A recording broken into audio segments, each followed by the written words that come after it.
está funcionando el mío.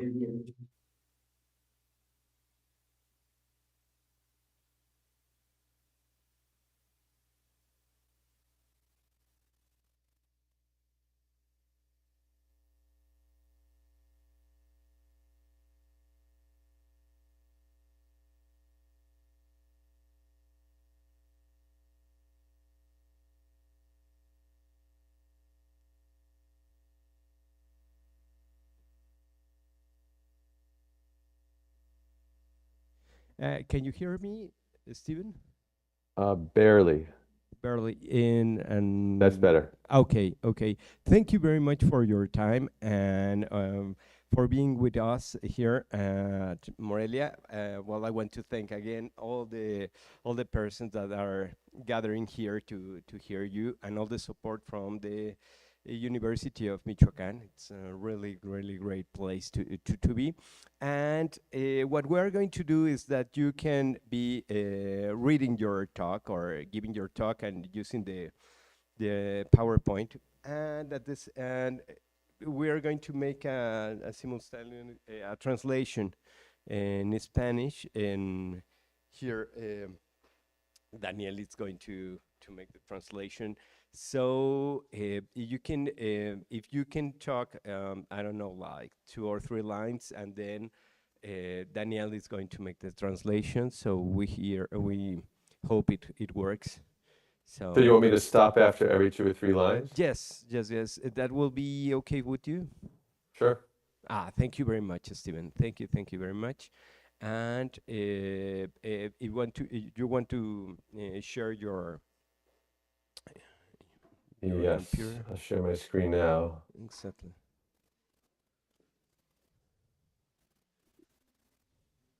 Can you see my screen now? Yes, we can see it. Okay, let me see if I can maximize it. Well, that's probably good enough. Can people read it? People in the audience there, can they read it? Maybe you can do it, make it zoom. Let's see, yeah. Add in view. How's that? More, please. More. Read it one sentence. That's, I think, eso. Is that good? All right. How about that? Yeah, I know. Just kidding. How about that?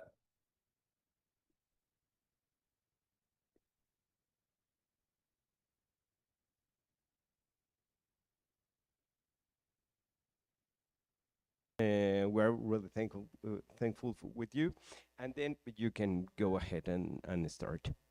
All right. Well, thank you for the invitation. I'm sorry I can't be there in person. And I'll try to read slowly to make it easy on everybody. The question of the unity of the virtues is typically addressed in scholarship on ancient philosophy. Socrates, Plato, Aristotle, and the Stoics are the usual suspects for holding one version or another of the doctrine that the virtues are unified in some manner, and that to have one virtue is to have them all. A person who is courageous will also be just, temperate, generous, honest, and so on. In yet stronger terms, one cannot be honest or generous without also being courageous, kind, temperate, etc. It is worth noting, too, that for these ancient thinkers, the unity of the virtues was an a priori or conceptual claim, not an empirical one. There may, somehow or other, and as a matter of fact, be honor among thieves, but the notion of a truly magnanimous burglar or a sincerely benevolent miser would be incoherent. Do you need me to stop now to allow for the translation? Ok. La cuestión de la unidad de las virtudes o de la unidad de la virtud es típicamente tratada en la escolaridad de la antigua filosofía. Sócrates, Platón, Aristóteles y los estoicos son usualmente los principales en tener una versión o la otra de esta doctrina, de que las virtudes son unidas o juntas de una manera y que tener una virtud es tener a todas ellas. Una persona es valiente, una persona que es valiente también es justa, templada, generosa, honesta, etc. En términos más fuertes, uno no puede ser honesto o generoso sin que tampoco sea amable o templado. Tenemos que notar que para estos pensadores antiguos, la unidad de estas virtudes es un apriorismo o, o un concepto y no un objeto empírico del todo. De alguna manera, sí puede haber cierta noción de magnanimidad o virtud en ciertas figuras como en un ladrón noble, pero no es del todo la misma virtud en sí. No hay que confundir esas dos percepciones. Luis, I just want to say, if we're going to do this for the whole paper, it's going to take at least an hour and a half. Are you aware of that? Yes, yes, that's true. And we have no.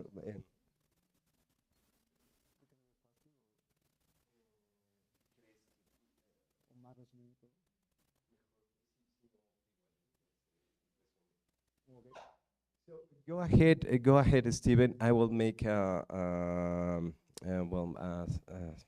resume about your talk, according to what's you're presenting. So go ahead and continue with that. Okay, yeah, because people can just read it as it's up on the screen. All right. John Cooper has argued that all the major Greek philosophers accepted the claim that to have any one of the human virtues, where the term virtue is carefully and strictly applied, means that you have to have all the rest as well. Still, there are several models on which the doctrine of the unity of the virtues might be represented. According to one account, virtue is just one thing, one state of character that unfailingly manifests itself in different ways of thinking and behaving, each with its own name and meaning. On a reading of Socrates' view, for example, he held that what we think of as different virtues are really just forms or expressions in action and thought of a certain kind of knowledge. This knowledge is not only what makes the wise person wise, but is also what makes the courageous person act courageously, the generous person act generously, the temperate person act temperately, and so on. Courage still means something different from honesty, which means something different from temperance. But behind all of these virtuous behaviors, unifying them in terms of the question as to what is it that makes a person act courageously or temperately, is just virtue itself, a singular condition of the agent. We can call this the identification thesis. According to a somewhat weaker account, the virtues are indeed distinct and different states of character, but they are intimately connected, so much so that a person cannot have one virtue without all the others. On one interpretation of this reading, wisdom, courage, temperance, etc., are inseparable parts of a whole. Each brings all the others in its wake. Other interpretations in this vein offer different relational connections between the various virtues, such that to have one is to have them all. But the key feature of all such weaker interpretations is that they unify the virtues, or better, make them inseparable, without reducing them to a single virtue.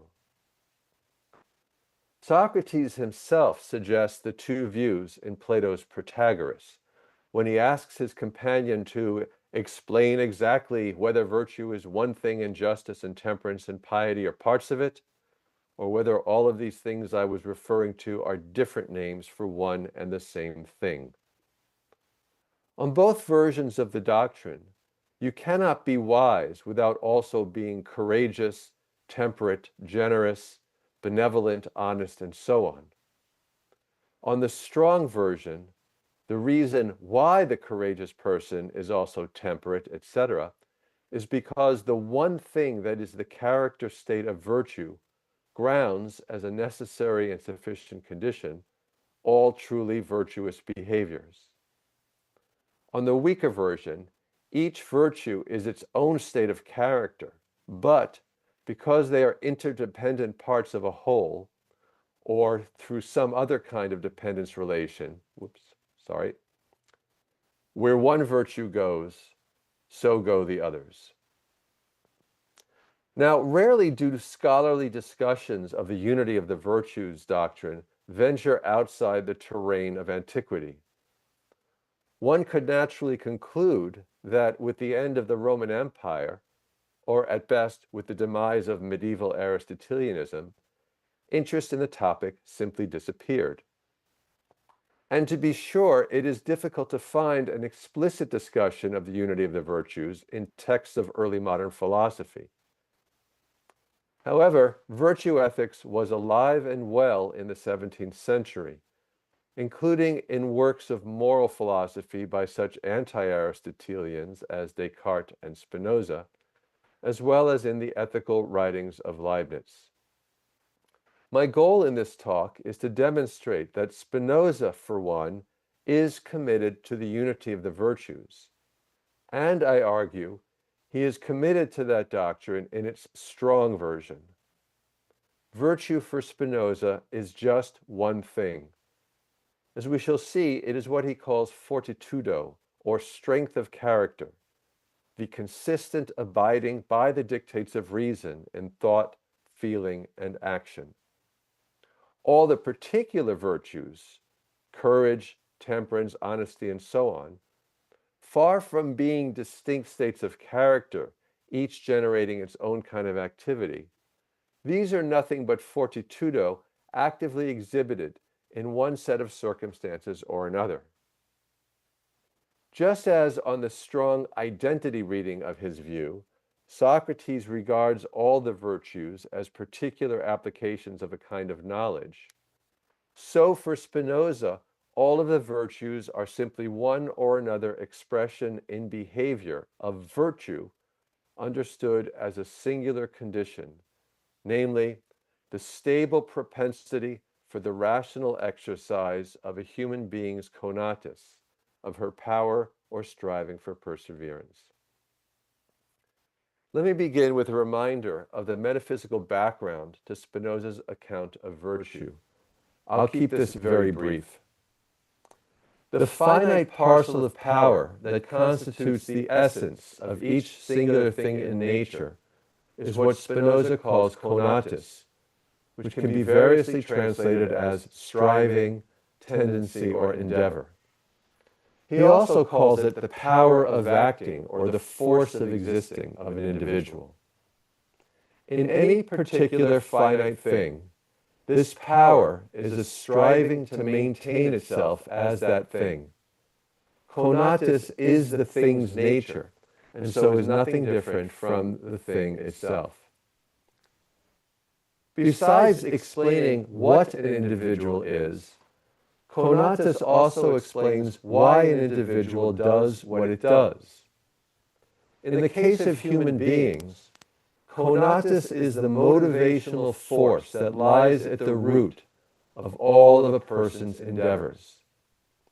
Everything one desires and does, whatever one seeks to achieve or attain or avoid is, consciously or not, motivated by the striving to maintain and increase one's own power.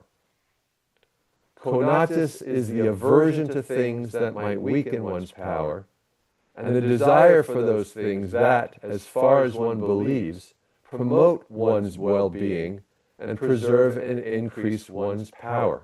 There is no more fundamental motive for human action in Spinoza's scheme. As we shall see in the discussion of the virtue of benevolence, there may be altruistic behavior whereby we intentionally do things that aid the well-being of others.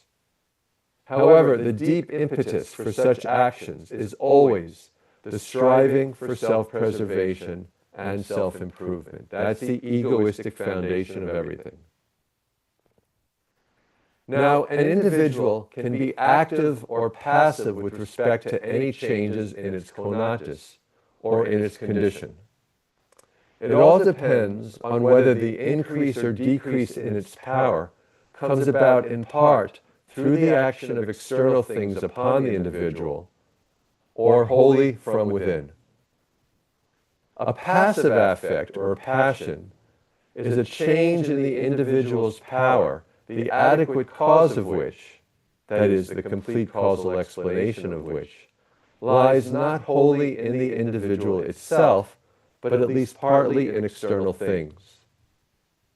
On the other hand, if the improvement in one's condition comes about wholly through one's own resources, and especially through one's own understanding or knowledge of oneself, of other things, and of nature as a whole, then the transition in power experienced is an active affect or action. While passions or externally caused changes can be for the better or for the worse, actions are always improvements in an individual's power. This is because, as is clear from the conatus doctrine, no individual will, through its own nature and capacities alone, and independent of how it is affected and made to feel by other things, they will never do anything except pursue its own perseverance and an increase in its own power. And when a rational being is truly active insofar as he is moved by the knowledge he possesses, the things he does are guided by a true understanding of what is in his own best interest, and thus they bring about a solid improvement in his condition. While this account of what an individual is and how conatus motivates action is primarily metaphysical, it forms the foundation for Spinoza's discussion of virtue. He initially defines virtue as power. He says, by virtue and power I understand the same thing. That is, virtue, insofar as it is related to man, is the very essence or nature of man, insofar as he has the power of bringing about certain things, which can be understood through the laws of his nature alone. Now, the identification of virtue and power in the first clause may seem a little misleading. Not every exercise of power is an expression of virtue. Simply doing something is not by itself acting virtuously, especially if the action has been determined by external circumstances and thus only partially reflects the power of the agent, in which case it is not, strictly speaking, acting at all in Spinoza's sense. As the full definition states, only an exercise of power that follows from the individual's own nature alone counts as virtue. In a statement that recalls the ancient Stoic doctrine of virtue as acting in accordance with nature, Spinoza clarifies his meaning. Virtue is nothing but acting from the laws of one's own nature. As we have seen, the nature of anything is just its conatus, its striving to persevere in existence and even to increase its power of persevering. And thus the laws of anything's nature prescribe that the thing should strive to preserve and improve its condition.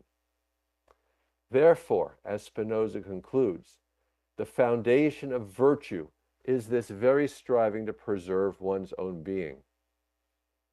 The virtuous person is the person who follows the laws of her own nature and acts effectively so as to preserve her own being. Virtue, in other words, is successful striving for perseverance. He says the more each one strives and is able to preserve his being, the more he is endowed with virtue. The opposite of virtue, on the other hand, is acting not according to one's own nature, but according to the nature of things outside oneself. This is the condition of the person who is in bondage to the passions and to the external things that cause them. The virtuous person, by contrast, is autonomous, is truly active and self-determining.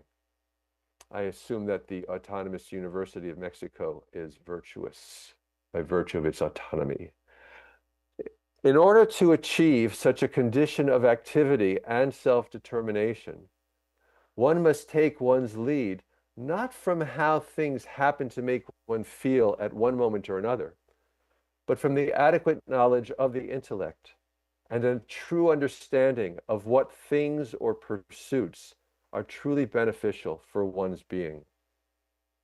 That is, the successful striving for preservation and for an increase in power of striving occurs only under the guidance of reason. The rational person knows just what is genuinely in her own best interest and how to achieve it. The person led by the passions, on the other hand, operates with deficient and inadequate and often false beliefs about things and how they may benefit him. He takes his lead from sensory input and the imagination, not by reason. The person led by reason, on the other hand, pursues what she does because she knows it is truly good for her whole being, now and in the future. The person under the sway of the passions, such as hunger or lust, pursues what he does because of how something affects him, not globally, but in some part of his being at the moment. A tickling of the palate, a buzz in the head. At the moment, or how he anticipates it will make him feel in the short run. To complete the definition then, virtue for an individual consists in striving successfully for perseverance under the guidance of reason. It is the rational exercise of power. It is all a matter of acting that has its sole and sufficient source in the agent's own intelligent nature, in his or her adequate understanding of things. Here's a quote from the Ethics. True virtue is nothing but living according to the guidance of reason, and so lack of power consists only in this, that a man allows himself to be guided by things outside him, and to be determined by them to do what the common constitution of external things demands, not what his own nature considered in itself demands. For Spinoza, this living according to the guidance of reason is also what constitutes freedom. The virtuous person, that is free. It's important to bear in mind, though, that what freedom means for Spinoza is not a lack of determination. There is no absence of causal determination in Spinoza's cosmos, not even within the human mind. Rather, the freedom of a finite individual is a matter of autonomy and independence from external influences and the passions they generate in what one thinks, feels, and does. As Spinoza sees it, the life of rationality and freedom, the life of virtue, is our metaphysically grounded goal because it represents the highest expression of our nature and the peak of human flourishing.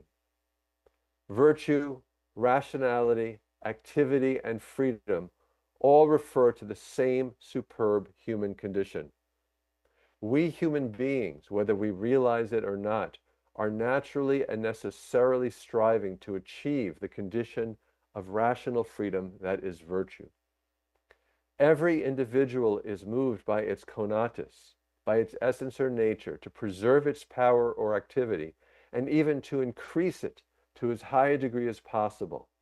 And the life lived under the guidance of reason represents a more powerful condition and a fuller realization of our human conatus. An individual living such a life, therefore, is the naturae humanae exemplar, the model or more perfect human being, the ideal by which things are either good or bad, depending on their utility for attaining this condition. This is something that Dan Garber spoke about yesterday. Spinoza, in fact, has a special term for this paragon of virtue, the free person. Any person can be more or less free, depending on the degree to which she is active, self-determining, and directed by reason. But the way in which the notion of the free person is presented late in part 4 of the Ethics suggests that the free person is more than just someone who happens to live according to the dictates of reason more often than not. What the free person represents in her motivation and behavior is an individual who, in her actions, consistently follows reason's prescriptions. The free person, though still, like any human being, subject to passions, is someone who is ceaselessly and without exception guided by reason and its adequate ideas in how she thinks and acts. The free person never fails to do what reason commands. Spinoza's free person, unwavering in her rational virtue and exemplifying the human condition of power and activity, is the true model of human nature toward which we naturally and necessarily strive.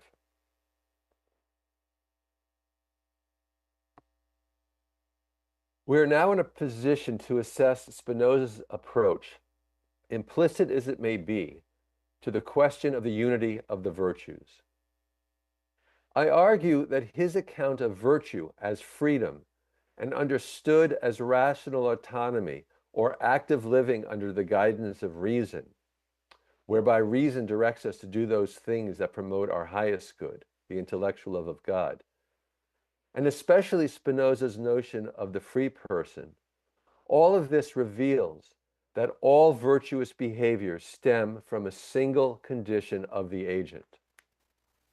That condition of rational virtue, once achieved, accounts for all the virtuous ways in which the free individual acts. Spinoza is committed, in other words, to the strong version of the doctrine of the unity of the virtues, because he is committed to a singular state of an individual that, when operative, unfailingly generates virtuous actions of all kinds. There are not many distinct virtues, but only one, and it is both necessary and sufficient for the many dimensions of virtuous living. That this is the case appears prima facie from a brief summary that Spinoza provides of the state of his discussion so far in the demonstration of Proposition 56 of Part 4. He says, the first foundation of virtue is preserving one's being and doing this from the guidance of reason. Therefore, he who is ignorant of himself is ignorant of the foundation of all the virtues and consequently of all the virtues. Next, acting from virtue is nothing but acting from the guidance of reason. And he who acts from the guidance of reason must know that he acts from the guidance of reason. Therefore, he who is ignorant of himself and consequently of all the virtues does not act from virtue at all. All the virtues, he says here, have a single foundation. And I'm claiming that it is a condition or propensity in the agent for acting from the guidance of reason. An individual endowed with this condition will act in all the ways typically characterized as virtuous. This point is further confirmed by considering Spinoza's extended discussion in Part 4 of the many ways in which a person living under the guidance of reason, that is, the free person, behaves. So what I want to do now is consider several virtues in turn. First, the pair justice and charity under the rubric of benevolence. Second, courage. Then temperance, honesty, and gratitude. So let's go through these virtues and we'll see how they amount to a doctrine of the unity of the virtues. First, benevolence, justice and charity. Spinoza argues that the free and virtuous person, though motivated by the pursuit of her own perseverance and perfection, will act in such a way as to foster the freedom and rationality, and thus the virtue and happiness of others.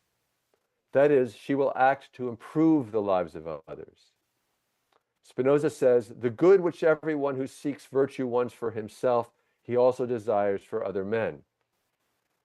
Moreover, the free person will be moved to such benevolent action, not by any passion, such as love, sympathy, or pity, but by reason. Spinoza draws a clear distinction between benevolentia, which he defines as the will or appetite to do good born of our pity for the thing on which we wish to confer a benefit. The distinction between benevolentia and what he calls pietas, the desire to do good generated in us by our living according to the guidance of reason.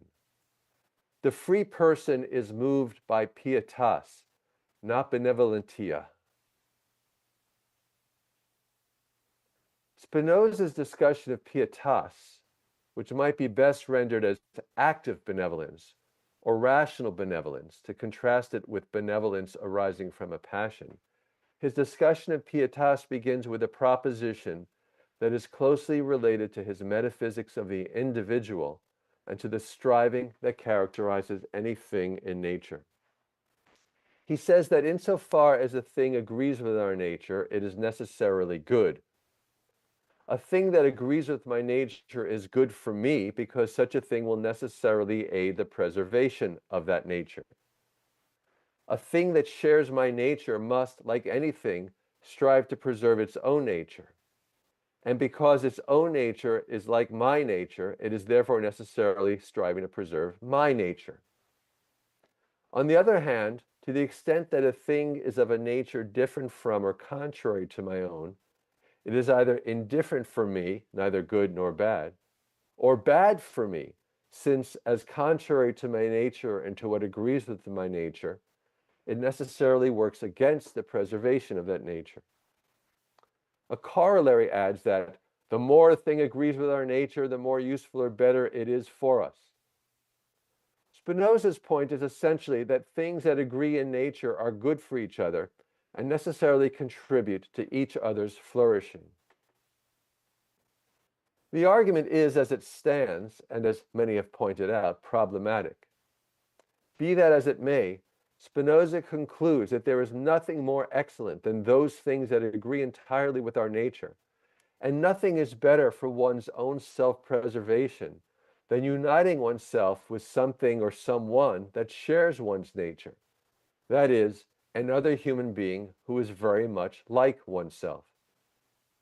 Therefore, the person who is acting rationally, acting out of virtue and according to the dictates of reason, this person will behave in such a way that he promotes the virtue and rationality of other human beings so that their natures will be more like his own.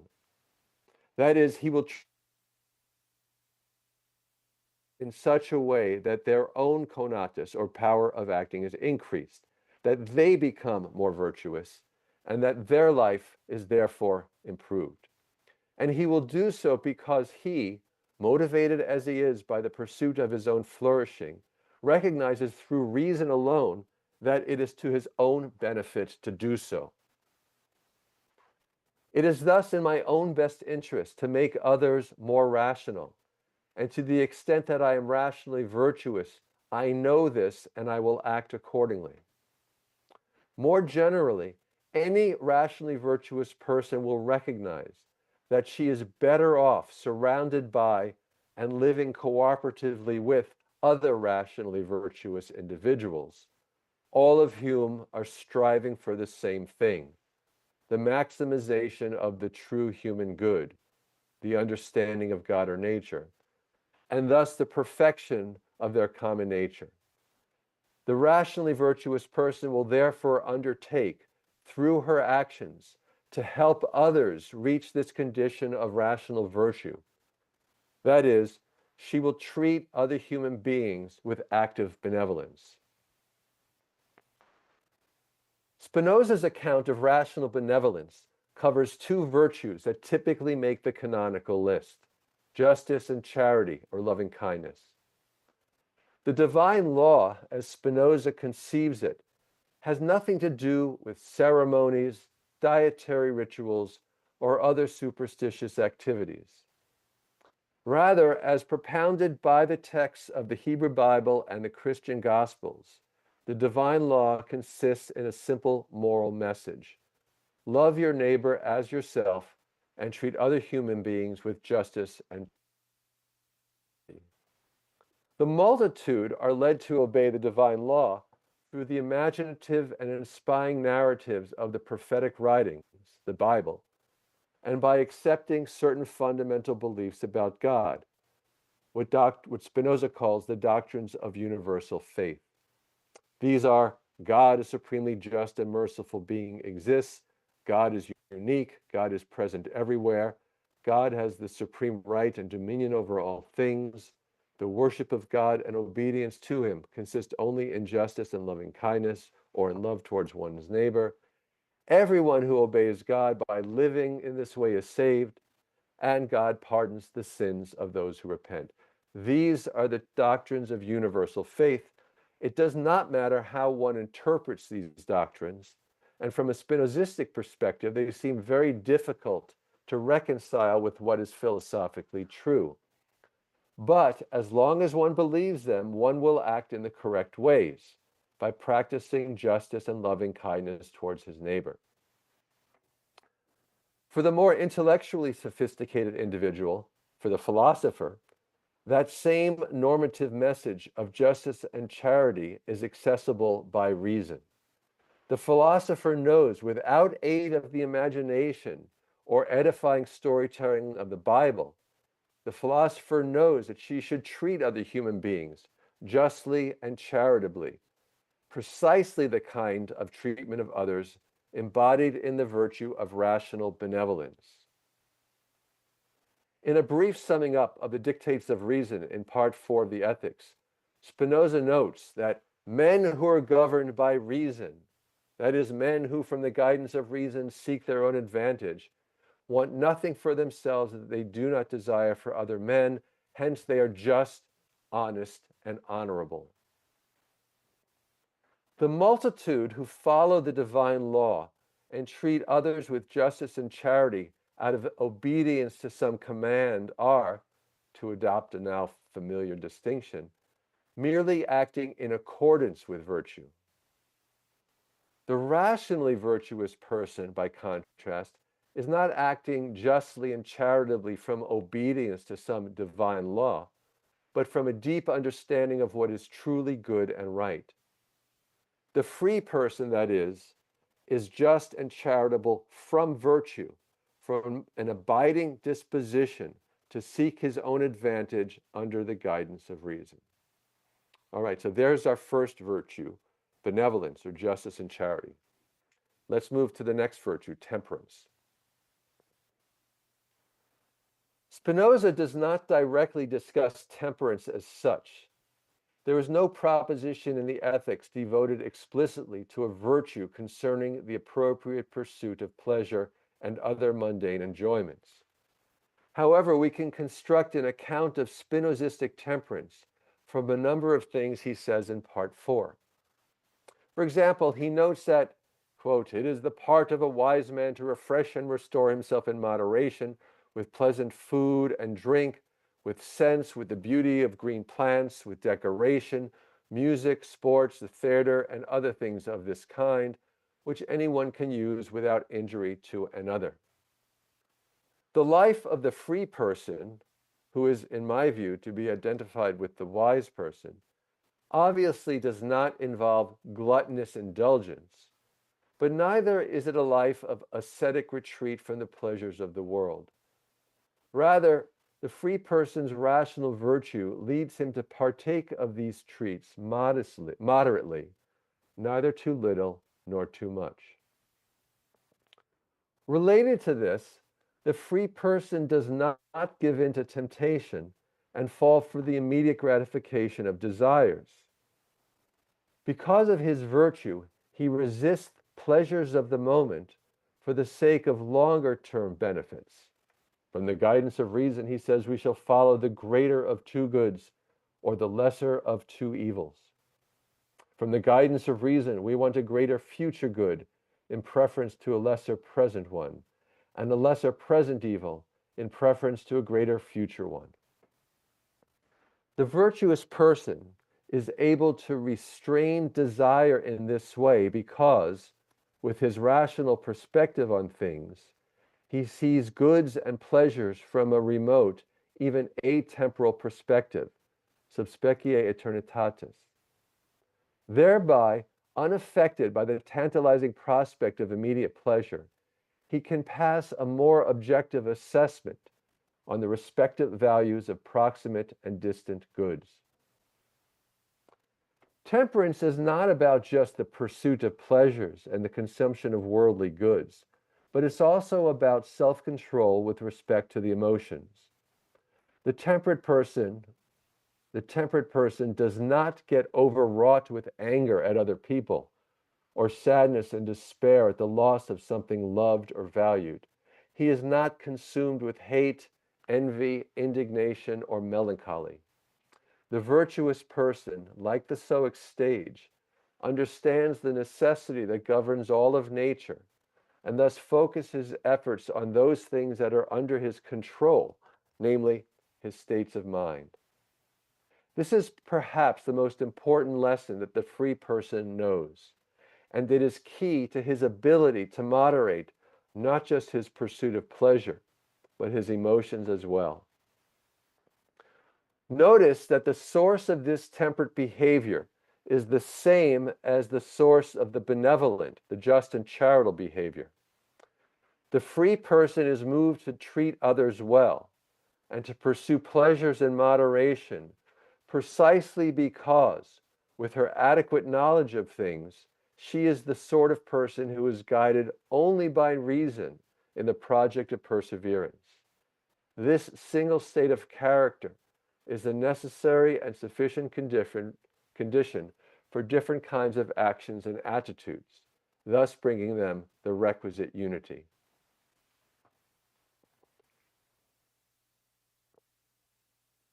Our third virtue is honesty. The situation is no different in the case of honesty. In Proposition 72 of Part 4, Spinoza says that a free man always acts honestly, not deceptively. The demonstration of this proposition is as follows. If a free man, insofar as he is free, did anything by deception, he would do it from the dictate of reason, for so far only do we call him free. And so it would be a virtue to act deceptively, and hence everyone would be better advised to act deceptively to preserve his being. That is, as is known through itself, men would be better advised to agree only in words and be contrary to one another in fact. But this is absurd, therefore free man always acts honestly. As many have pointed out, this proposition raises a lot of questions. Most notably, one may justifiably wonder whether the exceptionless honesty of the virtuous person is consistent with his rational pursuit of self-preservation. Might not an occasion arise on which my preservation is best served by lying or some other means of deception? Spinoza has no doubts about the coherence of his view, but that is story for another occasion.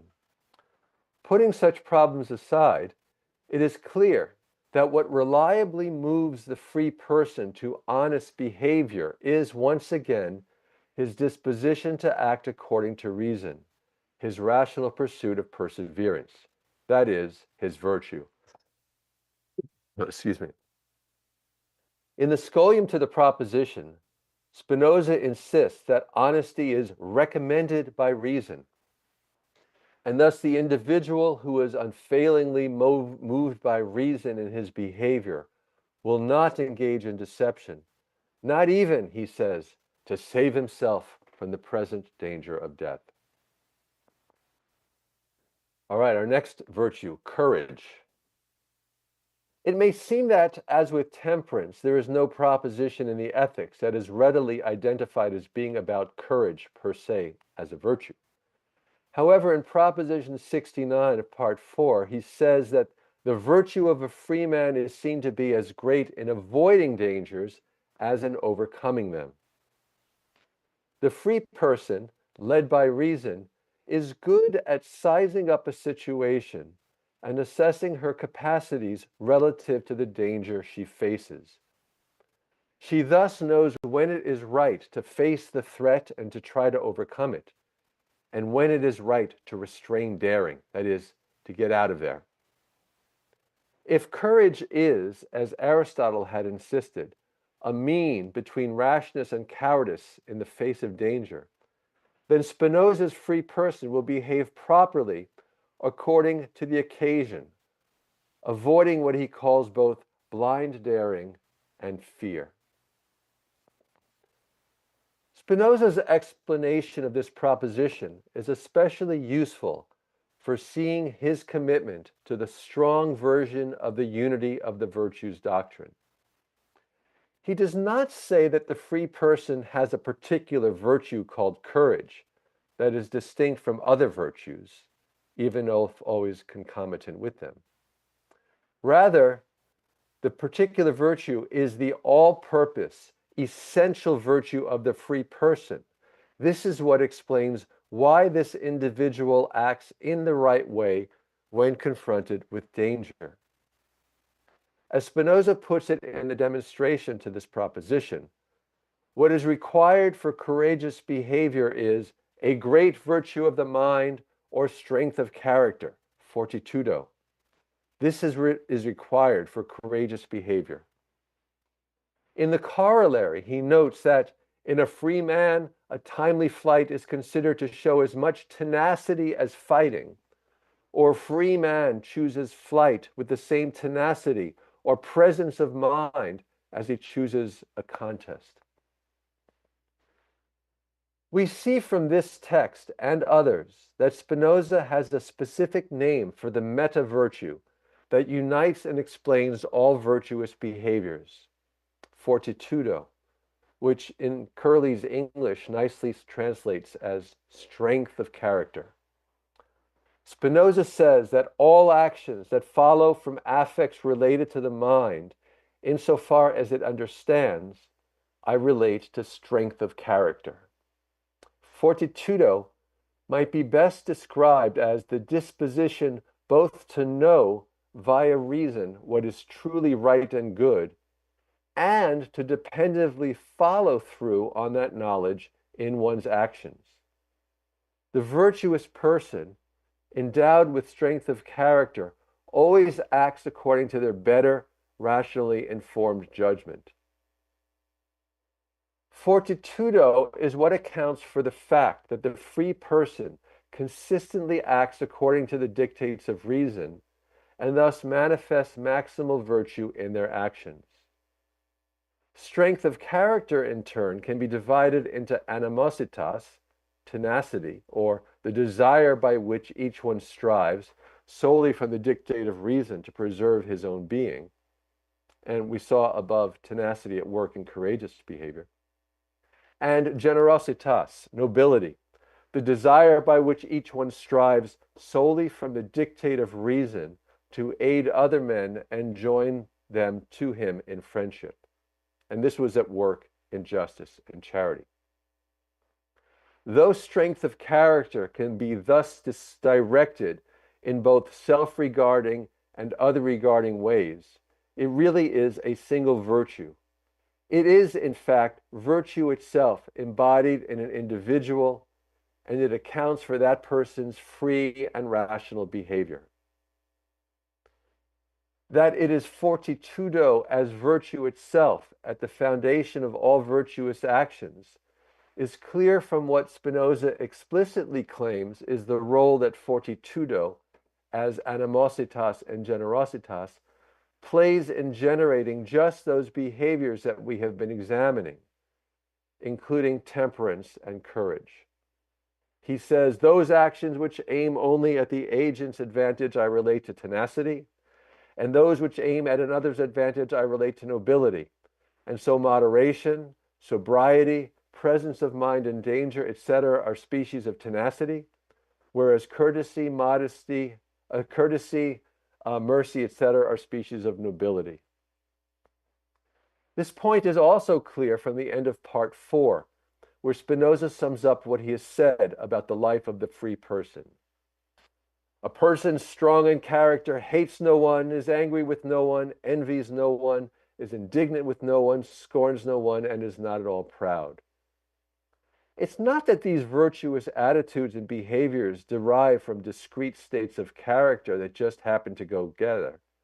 or even that they are so horizontally connected that they cannot be separated one from the others. Rather, all of these modes of behavior, they are all expressions of one and the same virtue, fortitudo, the propensity in a person to abide by the dictates of reason. As we have seen, this is the single state of character that, in a person, explains why they act courageously, honestly, temperately, and benevolently. Finally, it's important to note that what unifies the virtues for Spinoza is not just a kind of knowledge. If it was, that would allow for a problem that Susan Wolf recognizes for any theory regarding the unity of the virtues, whereby even if the virtues are unified because they all derive from some basic knowledge or understanding of the value of things, it would not follow that one also has the propensity to act in all the ways characteristic of the virtues. As Wolf puts the problem, a courageous person will know what he ought to do in order to be generous and just, but it does not follow that he will actually be generous and just. If behind courage, generosity, and justice lies merely a knowledge of the relative values of well-being, wealth, and fairness, then just because a person is given to putting that knowledge to work in circumstances having to do with danger, he may not also have what it takes, the natural skill or aptitude, actively to put that knowledge to work in circumstances having to do with the distribution of goods or the treatment of others. For Spinoza, on the other hand, what the virtues are all the expression of is not just knowledge. Virtue is not merely an epistemic condition, but a stable disposition empowered by affect to act according to the dictates of reason. The rational and free person is virtuous because she is endowed with an active and prevailing propensity to do what reason indicates should be done, whether it is a situation of danger, the distribution of goods, the pursuit of pleasure, or truth-telling. Thus, the person who acts courageously will also act generously, temperately, honestly, and so on. It will not be because these virtues, while distinct states of character, cannot be separated, and so having one will bring the others in its wake. Nor is it just that there is a plurality of different virtues that nonetheless have some constitutive property in common. The virtues are not united in the way that the individual members of a species are united. Rather, there is just one virtue, what Spinoza calls fortitudo, or strength of character, which can be directed in both self-serving and altruistic ways. And the possession of this virtue is what causes the free person living according to reason to act in the ways characteristic of what we ordinarily think of as discrete particular virtues. Fortitudo unites the virtues by being virtue itself, as it embodies the successful striving for perseverance and power, as this is carried out under the guidance of reason in a life of human flourishing. Thank you.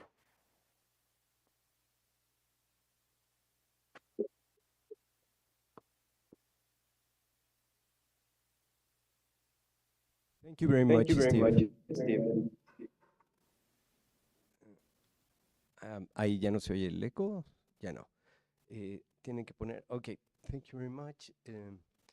And now we will have the questions. Just let me turn on the...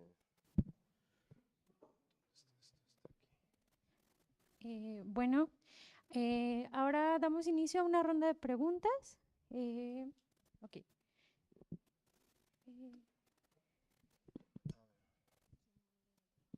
My apologies to the translator for making his life difficult, even impossible today.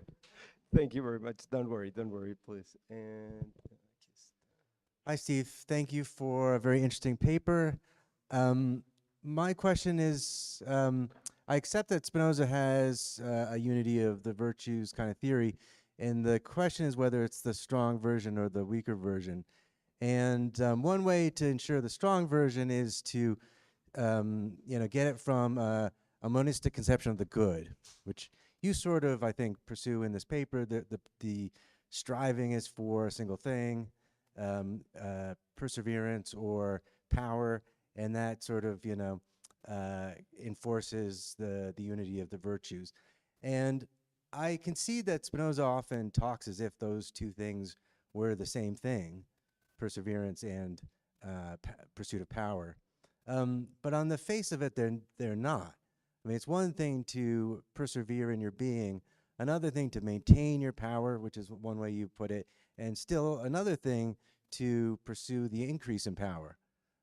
Those don't look on the face of it identical, although you might argue, and I think Spinoza does argue, that they're necessarily connected. But distinct yet necessarily connected things is what you would expect given the weaker version of the unity of virtues thesis. So I can't see who asked that question, but I'm going to assume that was Martin Lin. Is that right? That's right. Hey, Martin. If the camera could be put on whoever happens to be asking the question, that will be easier for me. So thanks for your question, Martin. So as you know, and I think as probably a lot of people in the room know, there's a great deal of ambiguity in just what conatus or striving is. What are we striving for? Are we striving simply to maintain ourselves in durational existence? Or are we striving to maintain whatever nature or character we have at a level of achievement? So for example, a person who is not yet in a condition of virtue might be striving to maintain themselves in whatever passionate condition they are in. But the free person, or a person who's living the life of rational virtue, I think, and here's how I read it, I don't think that this person is striving merely to preserve their existential or durational being. I think what they're striving to maintain or preserve and even strengthen is their nature as a rationally virtuous person. That is, they're striving to preserve their virtue, their freedom, and their happiness. And if that's what conatus is about, then I do think that we could say that the free and virtuous person is striving for one and the same thing, namely the maintenance of their free and rational nature. And the reason why I think that that's the best way to read the conatus doctrine is because it makes better sense of propositions like 72, where one might actually engage in self-sacrifice rather than behave dishonestly, that is, in a way which would represent a decrease in one's virtue and freedom. Likewise, I think, and I've argued for this elsewhere, that Spinoza's account of Seneca's suicide makes more sense if Seneca actually made a rational choice to kill himself, because with his rational virtue, he perceived clearly and distinctly that to continue living would require him to fall from this condition of rational virtue. He could not live in circumstances where he can continue to live this kind of life.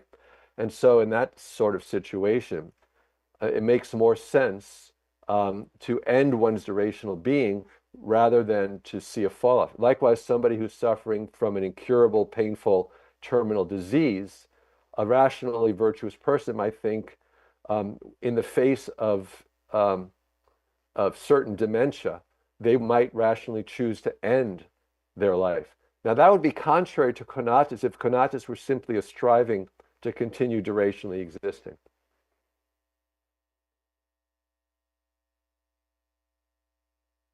Very much. Well, thank you very much, Stephen. And then we continue with another question. Otras preguntas, una disculpa enorme por no tenerles la traducción al español a tiempo. Entonces, yes, Cillian, please. Hello, Stephen. This is Cillian. Hey, Cillian. I'm very interested in Martin's point because precisely I wanted to ask you about this statement in the demonstration to P72 that seems odd or surprising for someone who advocates reason as being whatever enables us to pursue one's existence and anything that is beneficial to us. And so I'm very glad about the answer you gave, which, okay, makes sense of it.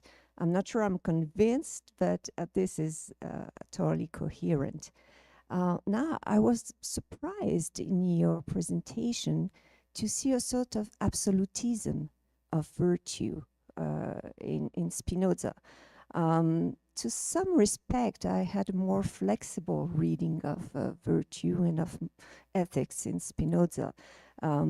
First of all, when you mentioned that according to you, the free person never fails to do what reason commands.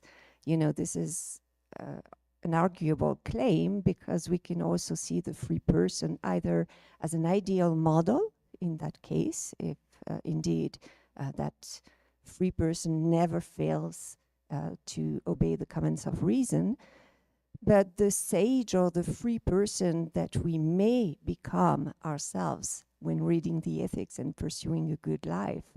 I have a more flexible view that it's just a matter of enhancing the part of our minds that is eternal, that contains adequate ideas, that it's a question of maximizing our action versus passion and not being always active. And then, so that's one first point in which I saw, oh, he's quite radical in this reading of Spinoza. It really takes the free man to be the same as a sage somehow. I'm not sure if you can confirm that. And the second point was something I had not Can I answer the first point first? That way, and then we can go to the second point. It's just actually, that might be quicker for me to move to the second and then let you answer. Go ahead. And the second point was a sort of Kantian rule of universalization in P4, in Ethics 4, P72D that you quoted for the question of honesty. So I was just surprised about this doctrinal somehow reading of virtue. Thanks. So with respect to your first point, I don't think I disagree with anything you said there. If we could achieve that ideal condition, we would consistently and always act according to the guidance of reason. But freedom comes on a spectrum. And the more free you are, the more you act, the more consistently you act according to the dictates of reason. But most human beings are not free in that sense. They haven't achieved the ideal condition of freedom. And I know we all continue to debate about whether the free person or the model of human nature is something we can actually achieve in our mundane lives. I've argued that, at least in one respect, we should not see the free person as an impossible ideal. If by the free person you mean a human being who doesn't experience any passions whatsoever. On my reading, even the free person, and let's say a human being has achieved this ideal, they are a part of nature, like any human being, and so they will experience passions. The thing is, they won't be directed by those passions. And for most of us, we strive to come closer to that ideal. So, I mean, nothing you said seems to be wrong or to be inconsistent with what I've argued. The more free you are, the closer you are to what you call this absolutist position. I'm not sure I would use that term, but to this superb condition. That Kantian argument, we all love to hate it, I think, Kantian, but we know that, first of all, Spinoza is not talking about moral duties here. And we also know that the free person is not going to determine what's right and wrong by applying some kind of universalizability test. So I don't think that what he describes in that demonstration really does a good job of capturing the thought process of the free person as they have to confront a situation where deception is an option. They don't, in other words, they don't think that telling a lie or acting, well, we know that he doesn't really mean telling a lie, but he doesn't think acting deceptively would be a self-defeating exercise, the way Kant argues, because if it's permissible for everyone to act deceptively, then nobody could act deceptively because nobody would believe anybody. So I do wish that in the demonstration of that proposition, he had done a better job of clarifying what it is exactly that the free person realizes when they are in a situation where deception is an option.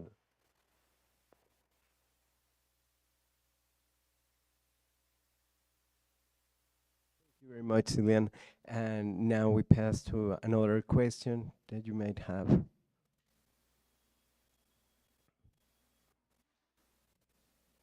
Yes, go ahead, Martin, again. No. Well, I'll take this opportunity to follow up on my previous question, examples of people who are sort of tenaciously and with great fortitude struggling to stay alive, even under harsh and adverse situations where they couldn't be said to be anywhere near the model of the free man, or to be acting, at anything like their pure rational powers. They're very much affected with passive affects, with passions. You think Spinoza doesn't think that's an expression of their conatus, their struggle to stay alive under those circumstances?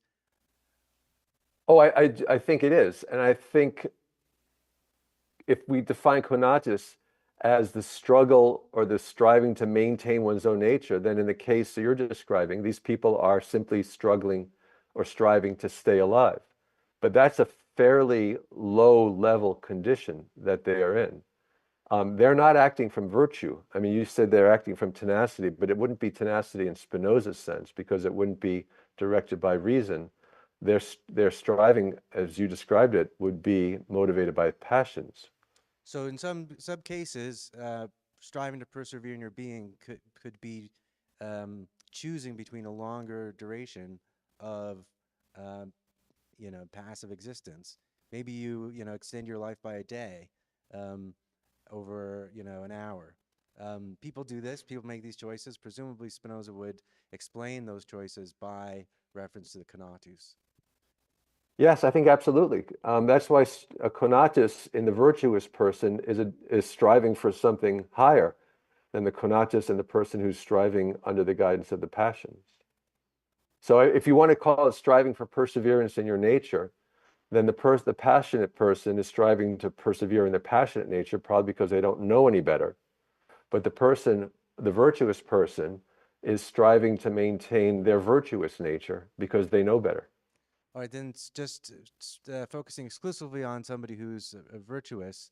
There is still a distinction between maintaining and increasing.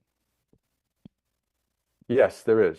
And I would agree with that.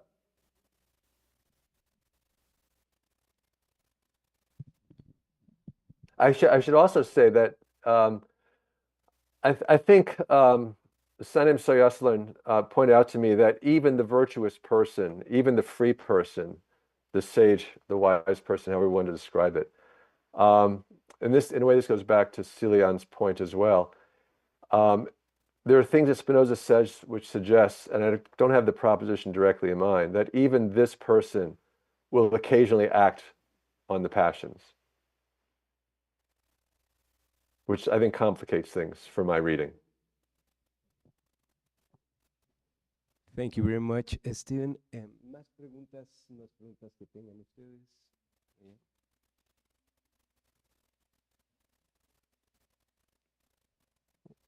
Yes, Silvia, please. Back and forth. Yeah, this is just a little detail. When you said about Ethics 4 P18 Scholium, you're saying that when Spinoza writes that virtue is nothing but acting from the laws of one's own nature, he is somehow taking on the Stoic precept of acting in accordance with nature. And I would tend to think this is slightly different because what the Stoics mean is not so much one's own nature as a whole, the logos. So basically reason as it takes place in the deterministic laws of nature. And it includes the fact that our own nature, of course, is part of that, but it's more nature as a whole, whereas it looks like Spinoza is precisely personalizing that in his statement, which actually works very well in accordance with your conclusion that fortitudo is a matter of persevering in or having the constant disposition to persevere in one's nature, in one's precise individual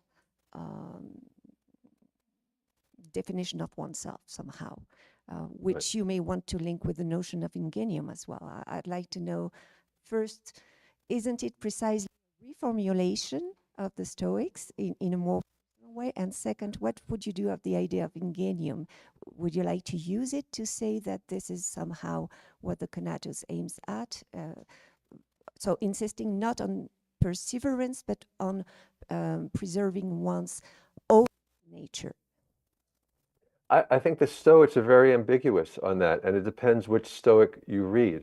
There seem to be three different ways of interpreting the Stoics. And it's not just that it's an open question. Some Stoics clearly are saying that the nature that we should be acting in accordance with is nature at large. That is nature around us, the logos, as you described it. There are other Stoics who I think quite clearly say, no, it's human nature, not nature writ large.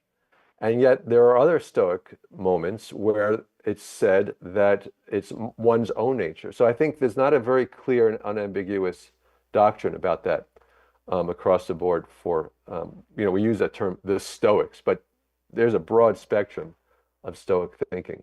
Thanks. Yeah, that's an interesting precision. I also have, let me follow up with, back to Martin's question, since we're playing ping pong back and forth. So Martin could also, I think, appeal to Spinoza's claim that one can't, I forget how exactly he puts it, but you can't strive to be free unless you strive to exist. So a conatus, a very basic conatus for existence, a striving for basic existence, is a necessary condition to strive to continue to be virtuous and free. The way I think, if I could put that question in Martin's mouth, if he's okay with that, the way I would respond to that is by saying that for the free person, that is the person who has achieved that superb condition, this person recognizes that existence as a necessary condition for continuing to be free, blessed, virtuous and happy. However, if this person sees with perfect clarity that their future existence holds out a severe decrease in one's freedom and virtue, then this person, and this is, I recognize that this is not a very popular thing. I'm throwing this out as a hypothesis. This person would not make the trade. That is, they would, if they see that continued existence would require a deficient or defective existence, perhaps under the pain of dementia, then they would sacrifice their existence.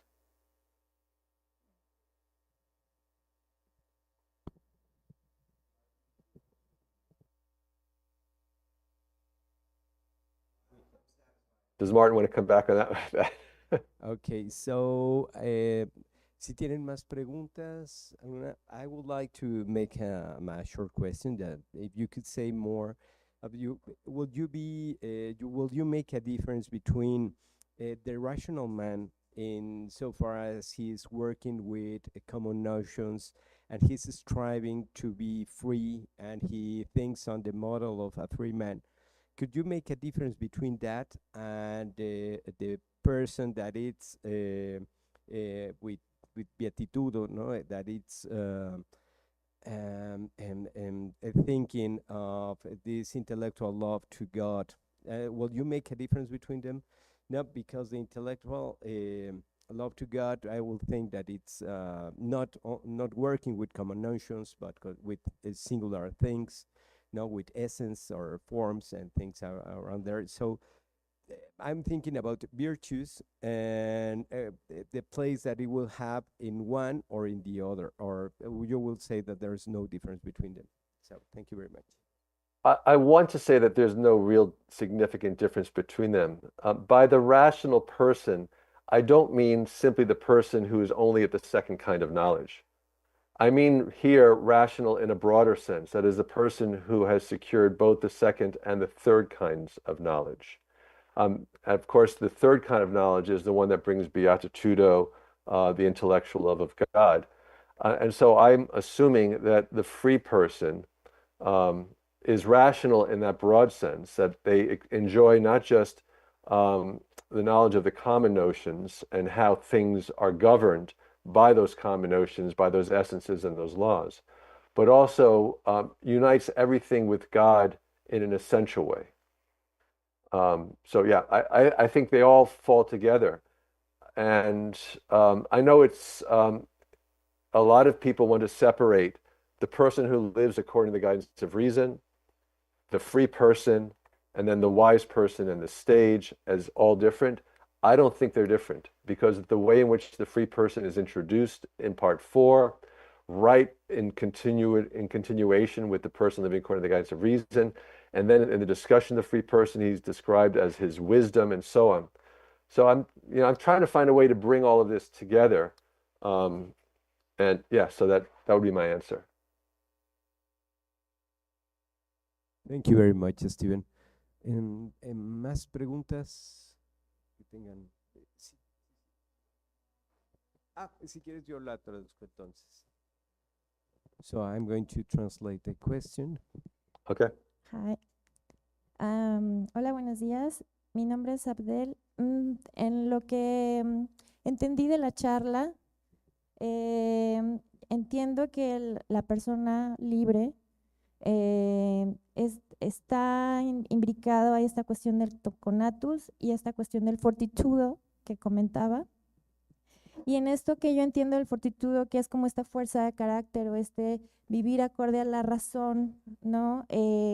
Estoy entendiendo por la pregunta que acaban de hacer que entonces lograr esa libertad implica pasar como por estos 3 géneros del conocimiento, en donde forzosamente, para evitar una idea de razón trascendental, que creo que eso es lo que principalmente Spinoza no quiere o no está buscando, tiene que pasar forzosamente por este segundo género de conocimiento colectivo de las nociones comunes, ¿no? Entonces, estoy entendiendo que el hombre libre o la persona libre, para no caer en cuestiones del lenguaje, la persona que es libre es la persona que es capaz de sobrellevar estos afectos, ¿no?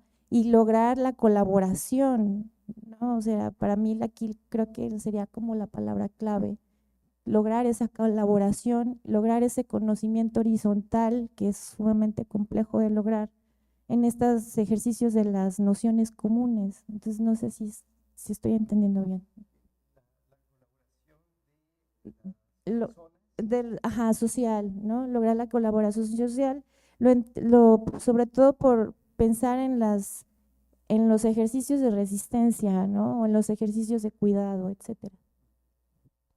Okay, so the question it will be that if the free person to acquire the freedom will have to pass through the 3 kinds of knowledge, in which it will be the common notions that include the capacity to collaborate socially with others. So So the question is, will this person have to collaborate socially with others? Yes, absolutely, I would think. As Spinoza explicitly says, when speaking of the free person, he says the free person is more free in a state than living all by themselves. And one of the motivations for the free person, sorry, I'll speak more slowly. one of the motivations for the free person to act benevolently towards others is because the free person realizes that by doing so, they are creating people who will see that it is in their own best interest to help me become and maintain my freedom. So there's that reciprocity going on, not out of pity or sympathy, but out of reason. And so even if I am not yet the free person, reason tells me that I need to cooperate with others and thereby make them as rational as I'm trying to become. And I think it's very much like what Socrates says when, remember in the Apology, Socrates is on trial for corrupting his fellow citizens. And in his defense, he essentially says, do you think I'm an idiot? Why would I want to corrupt these other people? I have to live with them. No, I'm trying to improve them, make them more virtuous, because then I will be living with other virtuous people who won't harm me, but will aid me, and this would be Spinoza's point, they will aid me in my own pursuit of virtue. So I think your point's a very good one. It's a social, I mean, it seems like in the ethics, it seems like a very individual project, but it has to be a social one as well. Very much, Steven. Entonces, dice que, bueno, la persona libre se da cuenta que en su interés es también que otras personas sean libres y que otras personas sean racionales y mientras más libres sean los demás, esa persona también va a ser más libre, más racional, ¿no? Y más virtuosa. Y esto es acorde con la apología de Sócrates, donde Sócrates lo que va a hacer es también buscar, incentivar que los ciudadanos sean más libres, ¿no? En lugar de estar pensando que pues mantenerlos ahí tal cual como están, ¿no? Y así. ¿Sí? Muchísimas gracias. ¿Más preguntas? Todavía tenemos tiempo para otra pregunta. ¿Alguna más que quieran hacer? Sí, Leonardo, entonces.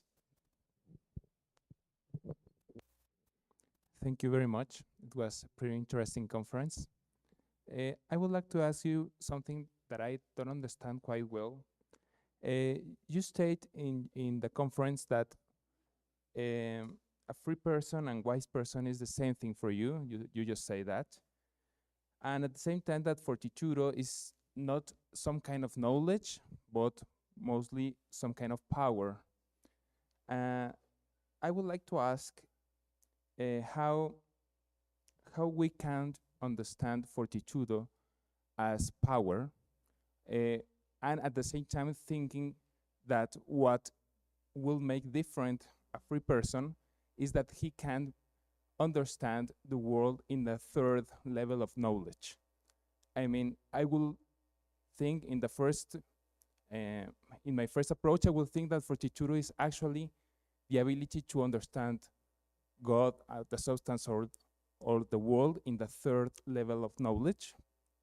So I would like to ask how we concile fortitude as active power and the idea that we have to have this kind of knowledge in the third level of perception. Thanks for the question. So Spinoza, remember that for Spinoza, we don't have this real separation between ideas and knowledge on the one hand and power and affect on the other hand. To use a popular phrase, knowledge is power. But what Spinoza means by that is that the adequate ideas of reason have an affective force. They move us. And so for Spinoza, it would be inconceivable, I think, for a person to say, I know what's good, but I'm not motivated to do it. It doesn't follow that they will do what's good. But to know the good, I think for Spinoza, is that the good, because everything is a all of our mental states are manifestations of our conatus, and that's where the power comes from. The person who has achieved the third kind of knowledge will have the most affectively strong ideas, the most affectively strong, adequate ideas. And so their knowledge is what, the affective power of their knowledge is what ensures that they always act according to their rational ideas, to their understanding. Does that address your question? Thank you very much, Stephen, for all your time and your really interesting work. And we are, we wish you were here, but well, Yeah, me too. I hope It's a that lot warmer there. next year we can make another conference on the Spinoza, and that you can join us, no, next year. And thank you very much for your time. Muchísimas gracias a todas, a todos ustedes por estar aquí. Una disculpa otra vez por no tener a tiempo la traducción al español. Ya la tenemos la traducción, entonces se las podemos pasar, eso sí, ¿no? Con muchísimo gusto. También el texto en inglés, también si les interesa a los dos, con muchísimo gusto se los pasamos. Y el profesor Steven Nadler es pues, muy buena persona y estaría encantado también en mantener el contacto con todos. Thank you very much, Steven. Oh, thank you very much for listening and for inviting me. And anybody, I should say, anybody who has questions, feel free to email me. I'd be happy to respond by email. Thank you very much. Thank you very much. Entonces,